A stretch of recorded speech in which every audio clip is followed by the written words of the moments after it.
everyone. Thank you for that amazing introduction, Michelle. One slight note, my name is Dean. No worries, Michelle, no worries. But welcome, hello everyone. I'm so glad to see you all today. And today I'll just be talking about my background of how I got into working with FOP, and also the background and inspiration I had for writing my book, Resilient as Always.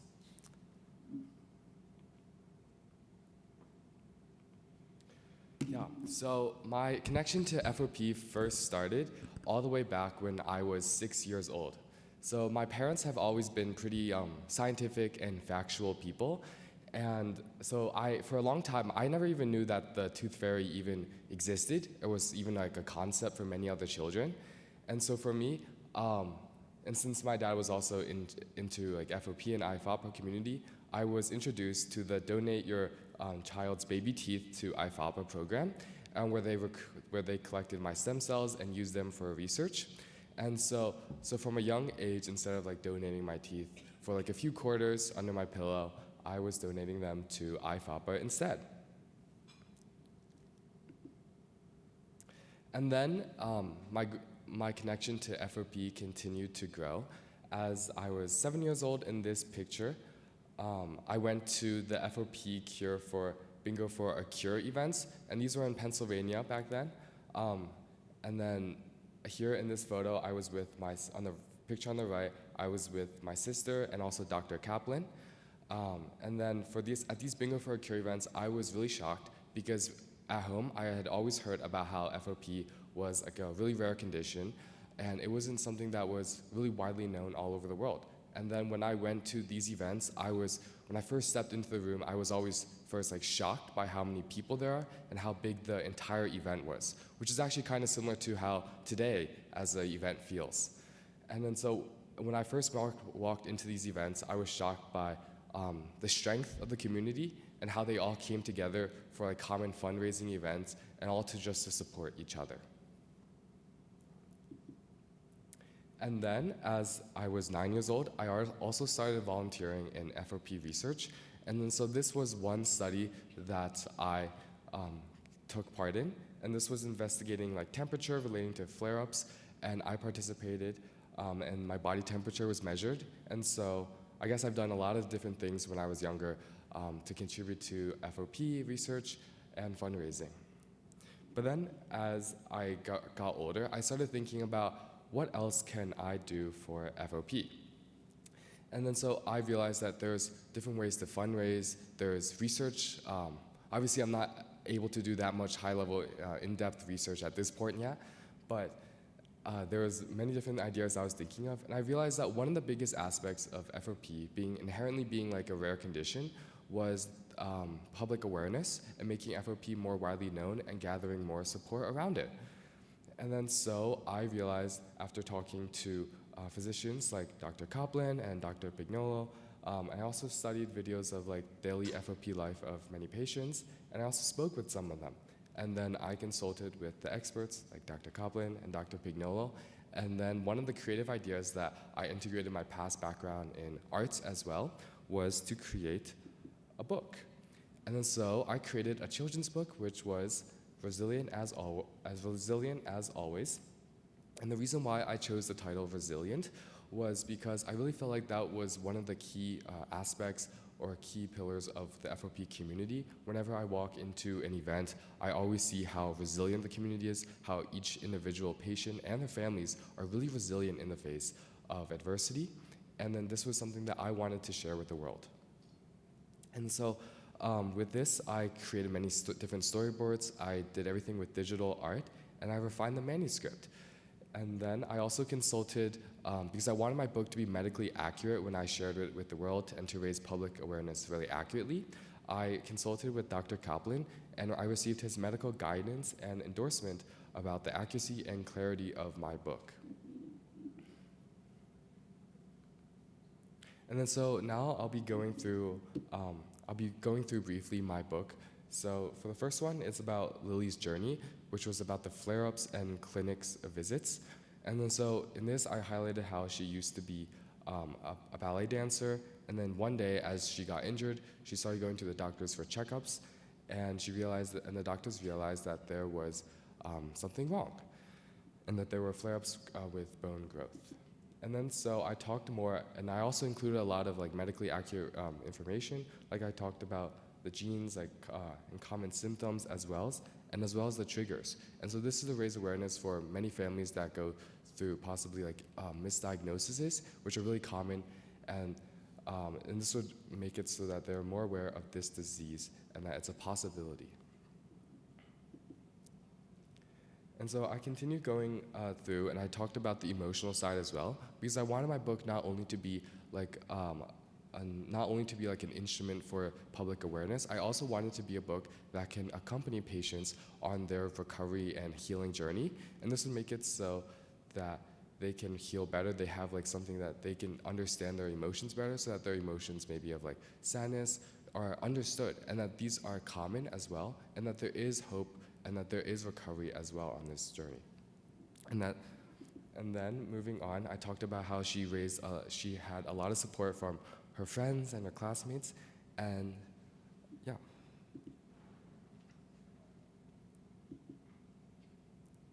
And then some of the things I also wanted to include was some of my own personal background experiences with FOP, like contributing to FOP research, like whether as like a clinical as like a subject or as potentially a researcher one day in the future.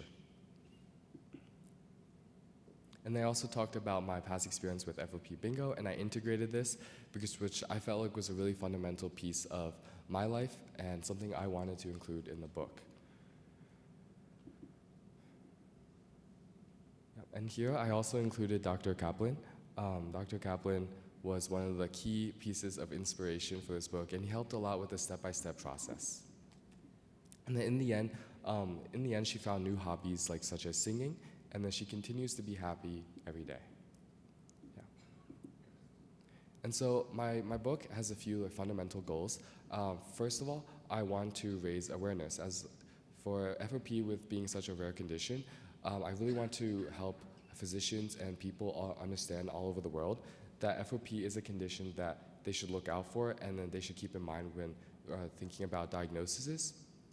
And then I also want to help with patients and their families, because it goes through a lot of the common steps of diagnosis or injuries, as well as the process of looking for diagnoses, treatments, and potentially, and then realizing, and this book would help a lot with understanding these and normalizing these emotions.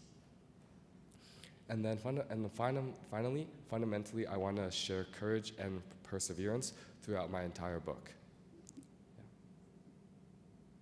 Yeah. And then otherwise, thank you for your attention, and I'm open to receiving questions.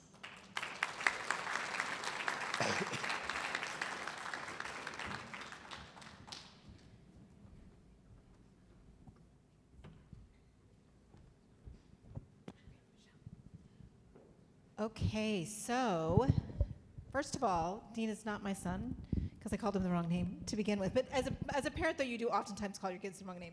But I'm just so proud of you. I am so proud of you. That is amazing. I love how you weaved everything through it. I've been sending, while we were on the call, I was sending pictures to the people that organized the bingo event about how you've been using that in your book. Like, it's amazing, and I'm so grateful to you that you did it. And we have a question, because they just read this book to the kids in the fun zone. So tell us your question. Tell us who you are and your question. My name is Lucas, and how long did it take you to write this book? Yeah, nice to meet you, Lucas. So I first started writing this book about a year ago now, more than a year ago. And then I started with the idea early in about February, and I came up with the idea, and I thought a lot about the process of how I was going to go step by step through this book and integrating my past experiences. And then I started with the manuscript, so I wrote all the manuscript out. And then the hardest part and the longest part was drawing all the pictures, which took a long time, to be honest. And then this took me many months in the summer, primarily, where I was free of school. And then so this took me about, I would say, half a year from around original idea creation to final publication. Great question, Lucas. I think there's another question in the back. Ethan. How long did it take to draw the book? Nice to meet you, Ethan. For each page, I would say it took me a decent amount of time. So in the summer, it was almost like a full-time job for me in the summer, where I was working like from the mornings to the afternoons, just drawing. A lot of the pictures and the drawings, it took a long time, primarily because of the details I had to make. And so I guess for each page, I would say I spent around like 6 hours roughly. So throughout the whole book, maybe like around 2 months of drawing. Yeah, 2 to 3 months. Well, did you do it alone? I also drew this with my sister, Danielle, who's not here right now, but we worked together on this as well with the manuscript as well as the drawings. My name is Layla, and thanks for writing the book. Of course. Thank you, Lila. So something that you two have in common is you both have donated your teeth to the FOP Biobank. So Layla donated her teeth when they fell out earlier this year. And so just like Dean, you guys have both made your teeth available for FOP research. So that's pretty awesome.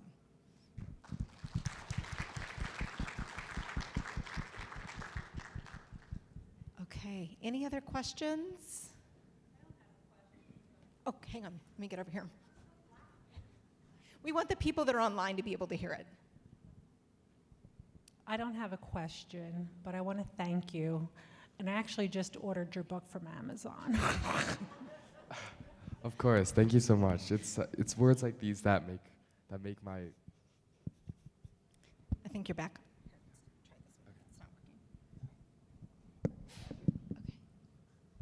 Thank you so much for those kind words. So Dean signed books for the kiddos, each of the kiddos, and if you are a parent here but you have a little one who didn't get to come with you, like the Huslins and the O'Donnells and the Sturms, we have books for you to take home to your kids. So we'll get those to you over lunch, and this is just so exciting. And I think one other thing I want to say is like this is a beautiful way to tell a story, and he weaved in fundraising and awareness and the emotional aspect of it, and how maybe hobbies change over time. Like, it's so perfect. But this whole process, also started years ago with Marilyn Hare when she wrote a book about explaining FOP to children. And her daughter, Sarah, and others with FOP, other kids with FOP, provided beautiful illustrations. So I think we ran out of those books here, but if you are interested in seeing the Explaining FOP to Children book that Marilyn and her daughter and many other kids created, let us know, and we will be glad to get a copy of that for you. And then there's also a gentleman here, and I thought I just saw him, but maybe he's gone now, Bartow. Some of you might have met him. He is a gentleman who is a writer who is working on a book about a father who has a son with FOP and their journey to travel to 6 continents. And he was here doing more research because he wants the book to be accurate. So we're blessed as a community in so many ways with all these clinical trials, with these doctors and scientists who are so passionate. And then also for these people who may not be directly affected by FOP, but are willing to share our stories and help generate awareness. So if you'll just help me in thanking Dean for his book, and then from here we are going to break for lunch. And I'm sorry, Hope, is lunch is going to be back in here. So you're going to grab your lunch out there and bring it back in here. And we are getting started again at 1:15. So enjoy your lunch, and thank you, Dean.